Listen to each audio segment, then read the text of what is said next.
नमस्कार, स्वागत आहे तुमचं माझ्या यूट्यूब चॅनलमध्ये, ज्याचं नाव आहे स्वामी भक्ती मराठी. होळी, जिलाच आपण हुताशनी पौर्णिमा असे देखील म्हणत असतो. तर यावर्षी होळी ही 2 मार्च 2026ला आलेली आहे आणि पौर्णिमा यावर्षी 2 दिवस आलेली आहे. कारण 2 मार्चला संध्याकाळी 5:56 पौर्णिमा लागणार आहे आणि दुसऱ्या दिवशी 3 तारखेला संध्याकाळी 5:08 पौर्णिमाही संपणार आहे. तर होळी कधी साजरी करावी? तर होळी आपल्याला 2 तारखेला साजरी करायची असते. कारण संध्याकाळी होळी पेटवली जाते आणि हिंदू धर्मामध्ये काही सण खूप महत्त्वाचे मानले जाते. त्या दिवशी आपण काही उपाय, सेवा केल्या तर नक्कीच त्याचा फायदा खूप जास्त प्रमाणामध्ये आपल्याला होत असतो. आणि होळी येण्याआधीच आपल्याला आपल्या देवघरामध्ये काही महत्त्वाच्या वस्तू आपल्याला आणायच्या आहे. तर या वस्तूंशिवाय आपलं देवघर हे अपूर्ण आहे.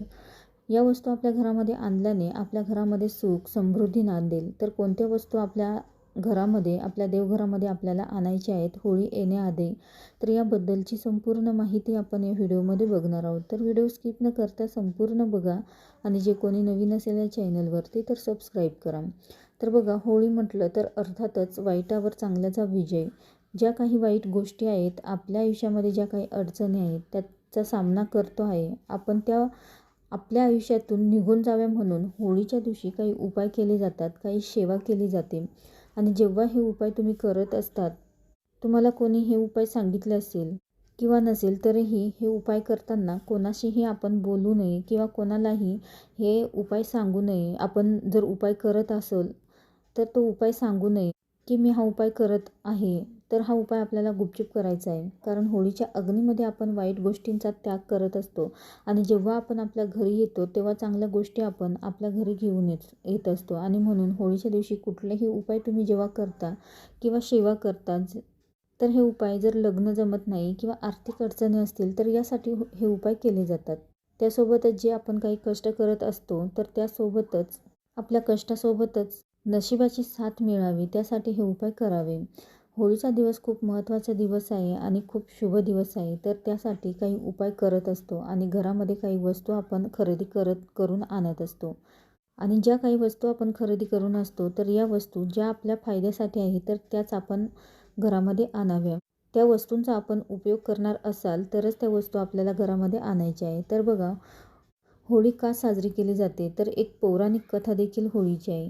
तर बघा, भक्त प्रल्हाद आणि होलिका तर यांच्याशी ती संबंधित आहे. तर होळी वाईटावर चांगल्याचा विजय मानलं गेला आहे.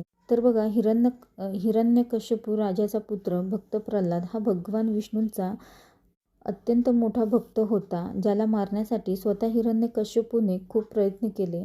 पण नंतर त्याने त्याच्या बहिणीला बोलावले आणि तिला अग्नीत बसायला सांगितले. कारण तिला वरदान होतं की तिला अग्नीसुद्धा काहीच करू शकत नाही. जेव्हा ती भक्त प्रल्हादाला मांडीवर घेऊन होळीमध्ये बसली तेव्हा सुद्धा भक्त प्रल्हादाचं नामस्मरण चालू होतं आणि भगवान विष्णूंची सेवा चालू होती. आणि जेव्हा ती होळी दहन झाली तेव्हा ती जळून, म्हणजेच होळिका तर हिचं जळून खाक झाली.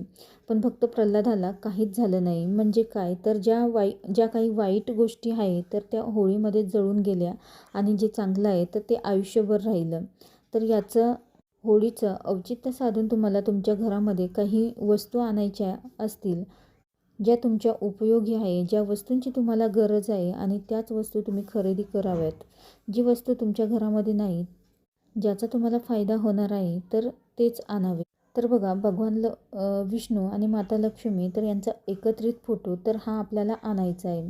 तुमच्याकडे असेल तर आणू नका आणि नसेल तर तुम्ही आवर्जून आणावा.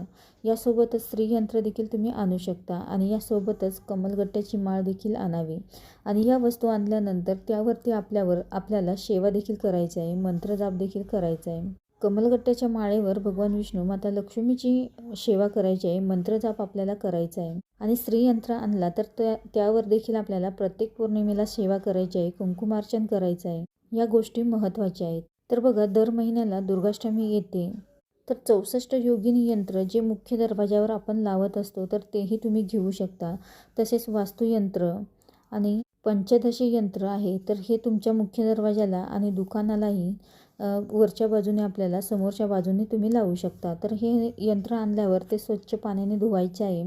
64 योगिनी जे यंत्र आहे तर ते स्वच्छ पाण्याने धुवायचं आहे आणि देवासमोर ठेवायचं आहे.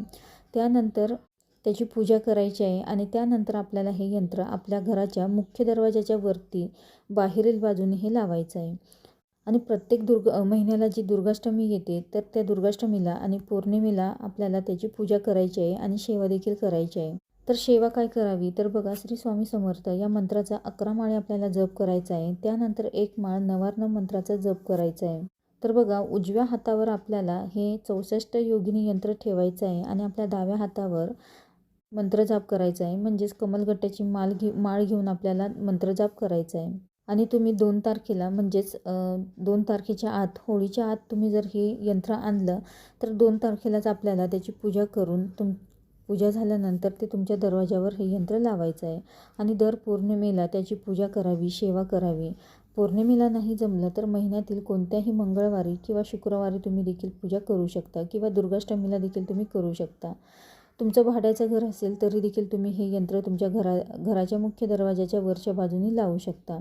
हे यंत्र लावल्याने काय होते तर आपल्या घरामध्ये येणारा प्रत्येक व्यक्ती हा चांगल्याच भावनेने येत नाही. तर तो जेव्हा आपल्या घरामध्ये येतो तेव्हा त्याची नजर त्या यंत्रावर पडते आणि त्याची जी काही कितीही वाईट वृत्ती असेल किंवा वाईट विचार घेऊन तो आपल्या घरात येत असेल तर ती वाईट वृत्ती, वाईट विचार घराच्या बाहेरच तिथेच संपते. नजर दोष, नकारात्मकता आपल्या घरामध्ये येऊ नये यासाठी हे यंत्र आपल्या घराच्या बाहेरील बाजूने लावले जाते.